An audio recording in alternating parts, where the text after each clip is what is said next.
हिंद बच्चों, मैं हूं प्रदीप कुमार और आप देख रहे हैं अपने सबसे पसंदीदा चैनल लर्निंग प्रोसेस 4168 पर। तो प्यारे बच्चों, हम इसके पूर्व की क्लास में जो है चैप्टर 3 की जो कंडीशंस थी उन सब कंडीशंस के बारे में एक विधिवत तरीके से चर्चा किए थे, जो वेरी मोस्ट इम्पॉर्टेंट कंडीशन थी।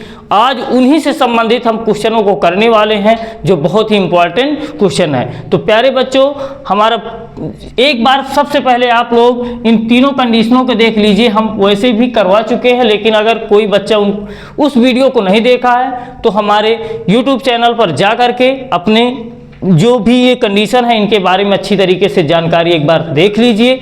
तो पहली कंडीशन है अद्वितीय हल। अद्वितीय हल की कंडीशन क्या होती है प्यारे बच्चों? शर्त होती है a1/a2 does not equal b1/b2। Second है कोई हल नहीं है। कोई हल नहीं के लिए क्या होती है? a1/a2 equal b1/b2 does not equal c1/c2। Third है हमारी अपरिमित रूप से अनेक हल। अपरिमित रूप से अनेक हल के लिए कंडीशन क्या होती है? a1/a2 equal b1/b2 equal c1/c2। इन तीनों कंडीशनों को हमें अच्छी तरीके से लर्न करना है। अब जो है हम फर्स्ट क्वेश्चन देखते हैं।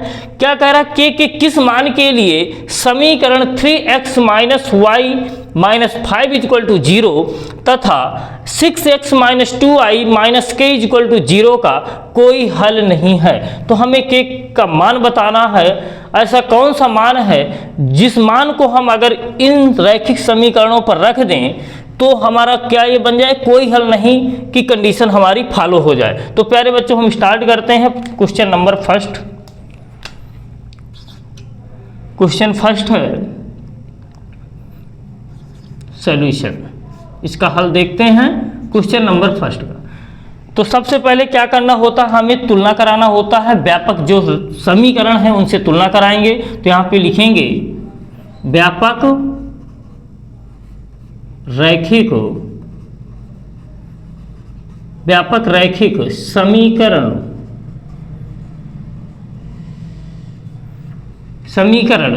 a1x + b1y + c1 = 0 तथा a2x + b2y + c2 = 0 से तुलना करने पर एक बार आप क्वेश्चन को भी यहाँ पे लिख सकते हैं। पहले इन क्वेश्चनों को लिखना हो तो यहाँ पे क्वेश्चन भी लिख लीजिए। क्वेश्चन है हमारा 3x - y - 5 = 0 तथा सेकंड हमारा इक्वेशन क्या है? 6x - 2i - k = 0। इन समीकरणों की तुलना हम इन व्यापक समीकरणों से कर देंगे। तो यहाँ पे प्यारे बच्चों, ये जो फर्स्ट समीकरण होता है ये a1 b1 c1 है ये, और ये सेकंड है तो a2 b2 c2। तो इनकी वैल्यू रख लेते हैं। a1 की वैल्यू कितनी है? 3 है। b1 की वैल्यू कितनी है? यहाँ पे देखिए a1 किस x के गुणांक में लिखा है, तो यहाँ पे हमें x के गुणांक वाला मान रखना है। b1 y के गुणांक में लिखा है तो y का गुणांक कितना है? जहाँ पे कुछ नहीं दिख रहा वहाँ पे एक छिपा होता है, चिन्ह सहित लिखना है -1। c1 की वैल्यू कितनी है? c1 -5। फिर इसी तरह से a2 की वैल्यू निकाल लो। a2 बराबर कितना है? 6। b2 बराबर -2 और c2 = -k। अब प्यारे बच्चों, हमें क्वेश्चन में क्या बोला है?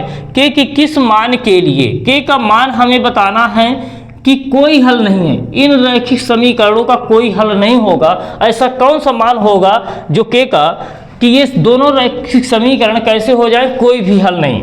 तो प्यारे बच्चों, हमें यहाँ पे लिखना है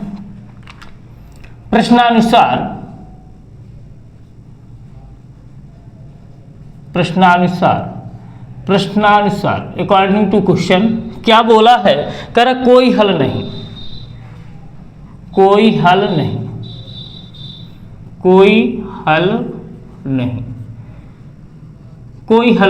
अगर ये चीज बोल रहा है तो प्यारे बच्चों यहाँ देखिए, कोई हल नहीं की कंडीशन क्या होती है? शर्त a1/a2 A1 upon A2 equal B1 upon B2 does not equal C1 upon C2। Value रख दीजिए। A1 की वैल्यू कितनी है 3 है, A2 की वैल्यू कितनी है 6 है, इक्वल B1 की वैल्यू कितनी है -1 है और B2 की वैल्यू -2 है, डज नॉट इक्वल C1 की वैल्यू कितनी है -5 है और C2 की वैल्यू कितनी है -k। ये वैल्यू हमें यहाँ पे दी गई है। तो प्यारे बच्चों हमें k की वैल्यू निकालना है, तो k हमारा इस पद में है, तो हम चाहे इन दोनों पदों को ले लें तो k की वैल्यू आ जाएगी, या फिर हम इन दोनों को ले लें तो k की वैल्यू आ जाएगी। आप चाहे जो भी पद ले लीजिए, चाहे लास्ट के 2 पद ले लीजिए, चाहे पहला और तीसरा पद ले लीजिए, इससे हमारी k की वैल्यू निकल आएगी। तो हम अंतिम दोनों पदों को ले लेते हैं। तो -1/-2 is equal to -5/k does not equal है, माइनस से माइनस कैंसिल हो जाएंगे, माइनस से माइनस कैंसिल, तो k की वैल्यू कितनी आ जाएगी 5 दूनी 10 डज नॉट इक्वल, ये हमारा k का मान आ गया। तो प्यारे बच्चों यहाँ पे k की वैल्यू कितनी आई है, k डज नॉट इक्वल 10, मतलब 10, k का मान 10 नहीं होना चाहिए, k का मान 10 नहीं होना चाहिए, तभी ये दिए गए रैखिक समीकरण जो है कौन सी कंडीशन के हो जाएंगे, कोई भी हल नहीं। तो यहाँ पे लिखेंगे अतः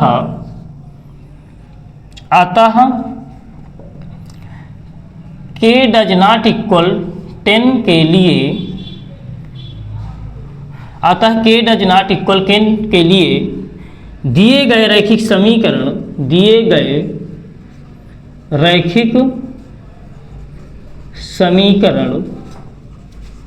समीकरण कोई भी हल नहीं होंगे, कोई भी हल नहीं होंगे। इसका मतलब ये है प्यारे बच्चों कि k की जगह पे 10 के अलावा हम कोई भी वैल्यू रखें, 10 के अलावा कोई भी मान रखोगे तो ये जो 2 रैखिक समीकरण दिए हैं तो इनमें कौन सी कंडीशन लग जाएगी, हमारी कोई भी हल नहीं, मतलब कोई भी हल नहीं, फिर हमारा अच्छी तरीके से बन जाएगा। सेकंड क्वेश्चन देखते हैं। अगर इसमें कहीं भी डाउट है तो आप जो है अपना डाउट कमेंट बॉक्स में भेजिए, हम आपका डाउट अवश्य क्लियर करेंगे।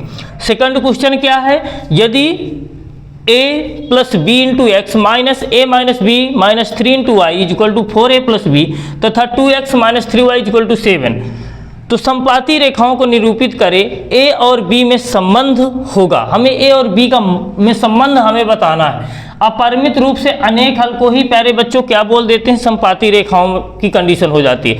जिसमें अपरिमित रूप से अनेक हल होते हैं उसकी कंडीशन कैसी आती है, ग्राफ में समपाती रेखाओं की।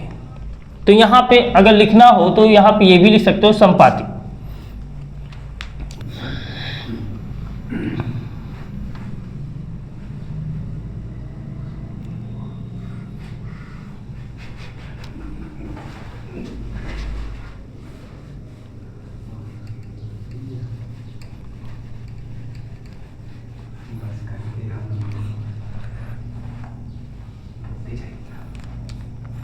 तो प्यारे बच्चों अब अगला क्वेश्चन हम देखते हैं। यदि a plus b into x, तो यहाँ से बस क्वेश्चन उसी तरह है, x का गुणांक जो भी है वो a1, y का गुणांक b1 और ये हमारा क्या हो जाएगा c1। इस साइड लाएंगे, जैसे व्यापक समीकरण हमारा इस तरह का होता है तो इस साइड लाएंगे, बस क्या हो जाएगा, चिन्ह बदल जाएंगे। सेम यही कंडीशन यहाँ पे हमें। तो प्यारे बच्चों सेकंड क्वेश्चन सॉल्यूशन देखते हैं। सेकंड क्वेश्चन का, सेकंड क्वेश्चन में बस वही चीज हमें ये लिखना है, व्यापक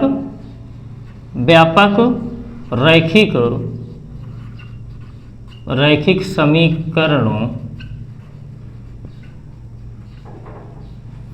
ये a1x plus b1y plus c1 is equal to 0 तथा a2x plus b2y plus c2 is equal to 0 से तुलना करने पर। तो प्यारे बच्चों a1 की वैल्यू कितनी है, a plus b comma b1 की वैल्यू कितनी है, माइनस लगा है, ध्यान दीजिएगा, माइनस के साथ ही लिख लें, minus a minus b minus का 3। फिर c1 की वैल्यू कितनी है, c1 की वैल्यू इस साइड लाएंगे, क्योंकि व्यापक समीकरण में देखिए कि c1 इधर है, तो इस साइड लाएंगे तो इनका चिन्ह क्या हो जाएगा, बदल जाएगा, माइनस 4a माइनस का b।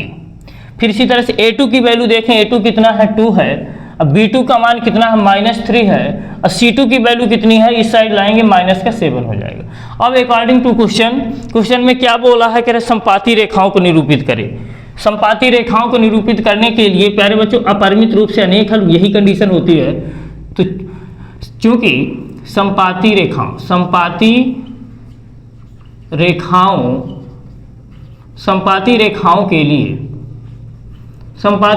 के लिए क्या होती है condition, A1/A2 equal B1/B2 equal C1/C2। Value रख दीजिए, वैल्यू कितनी है प्यारे बच्चों, A1 का मान कितना है A+B अपान A2 की वैल्यू कितनी है 2 है, इक्वल टू B1 का मान कितना है -3 अपान B2 की वैल्यू -3 इक्वल टू C1 की वैल्यू कितनी है -4A-B अपान, या फिर ऐसे आप लिख सकते हैं जैसे यहाँ पे 4A+B इधर आएगा, तो आप ये चीज़ प्यारे बच्चों अगर यहाँ पे ना सही से दिख रही हो तो यहाँ पे लिख लें, कितना आ जाएगा बराबर, यहाँ पे देखिए ये जो लिखा हुआ है 4A+B, तो यहाँ पे अगर ना हो तो आप ऐसे भी लिख सकते हो, ये चीज़ कर लो ज़्यादा सही रहेगा। इस साइड आएंगे तो चिन्ह बदल जाएंगे, हमने चिन्ह बदल लिया, और ये -7। अब वैल्यू रख दो, कितना है -4A+B अपान कितना है -7, माइनस से माइनस ये कैंसिल हो जाएंगे, माइनस से माइनस यह कैंसिल हो गए। तो ये सब आपस में क्या है प्यारे बच्चों, इक्वल हैं। तो चाहे जिन दो पदों को ले लीजिए, चाहे पहला दूसरा ले लो, चाहे दूसरा तीसरा ले लो, चाहे पहला और तीसरा ले लो, चाहे जो पद ले लीजिए, दो पद हमें ले लेना है A और B में, वही हमारा संबंध आ जाएगा। A और B में हमें संबंध बताना है, तो हम प्रथम और सेकंड लिए ले रहे हैं। तो A+B/2 है इक्वल टू कितना है A-B-3 अपान में 3, क्रॉस मल्टीप्लाई करा दो तो कितना आ जाएगा 3A+3B इक्वल टू यहाँ पे 2A-2B, अब फिर प्लस माइनस का कितना है 2 3 6। अब क्या करिए, A और B को इस साइड ले आइए, तो 3A+3B माइनस का 2A और प्लस का 2B इक्वल टू -6। अब यहाँ पे देखिए A वाले जोड़ लीजिए, 3A में से 2A घटा दो, कितना बचेगा 1A बचेगा, अब प्लस 3 2 5 भी हो जाएंगे, बराबर में कितना है, बराबर में हमारा है -6। यही हमारा संबंध हो जाएगा। हमें संबंध ही बताने के लिए बोला गया था, क्वेश्चन में बोला है कि A और B में संबंध ज्ञात कीजिए, तो A+5B बराबर -6, यही हमारा संबंध है। तो नेक्स्ट क्वेश्चन देखते हैं। नेक्स्ट क्वेश्चन क्या है प्यारे बच्चों, यहाँ पे हम कर देते हैं थर्ड क्वेश्चन सॉल्यूशन। कह रहे A का मान जिसके लिए समीकरण निकाय ax - y इक्वल टू 2 है, 6x - 2y इक्वल टू 3 है के लिए अद्वितीय हल होगा। तो ये तो आप समझ चुके हैं कि कैसे तुलना कराना है। हमें A1 B1 C1 के मान जो है लिख लेना है और A2 B2 C2 के मान तो हमें समीकरणों से लिख लेना है। तो ये तो आप बहुत अच्छी तरीके से समझ गए होंगे। तो हम इसको लिखना जो है आप जो है अपने से भी लिख सकते हैं। तो A1 की वैल्यू कितनी है प्यारे बच्चों, यहाँ से ये A1 है, A1 की वैल्यू है A।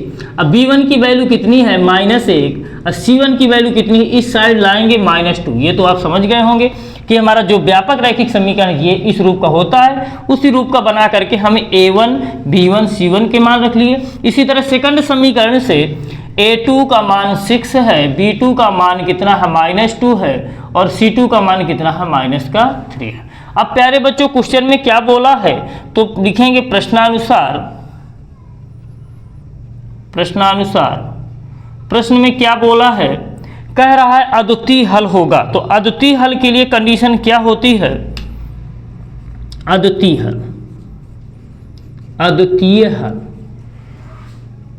हल हो, इसके लिए कंडीशन होती है A1/A2 does not equal B1/B2। अब वैल्यू रख दो प्यारे बच्चों, वैल्यू रख देते हैं। A1 की वैल्यू कितनी है, A1 की वैल्यू है A/A2 की वैल्यू कितनी है 6 इज इक्वल टू b1 की वैल्यू कितनी है -1, डज नॉट इक्वल लगा है, डज नॉट इक्वल लगाना है। b1 की वैल्यू -1 और b2 की वैल्यू -2, माइनस से माइनस डिवाइड हो गए। तो प्यारे बच्चों यहाँ से हम थोड़ा सा जगह कम होने के कारण आगे इसको लिखे दे रहे हैं, तो क्रॉस मल्टीप्लाई कराएंगे तो कितना आ जाएगा 2a डज नॉट इक्वल 6 का नम 6। अब गुणे की संख्या कहाँ चली जाएगी, भाग में, तो यहाँ से प्यारे बच्चों कितना आ जाएगा हमारा a डज नॉट इक्वल 6/2। अब इसको डिवाइड कर दें तो कितना आ जाएगा a डज नॉट इक्वल 3। ये हमारी वैल्यू आ गई a का मान। यही हमें बोला गया था a का मान जिसके लिए समीकरण निकाय दिए गए थे के लिए अद्वितीय हल होगा। तो प्यारे बच्चों a का मान कितना 3 नहीं होना चाहिए, इस कंडीशन में जो है दिए गए समीकरणों का एक अद्वितीय हल होगा। तो ये रहे कंडीशन से संबंधित क्वेश्चन। प्यारे बच्चों आप लोग जो है जितने भी कंडीशन से संबंधित क्वेश्चन मिल सकते हैं उनको प्रैक्टिस कीजिए। जितने ज़्यादा आप प्रैक्टिस कर लेंगे तो ये शर्तों से संबंधित क्वेश्चन आपको बहुत इजी लगेंगे और उन क्वेश्चनों में आपकी अच्छी तरह से कमांड हो जाएगी। तो नेक्स्ट वीडियो में मिलते हैं प्यारे बच्चों। थैंक्स प्यारे बच्चों।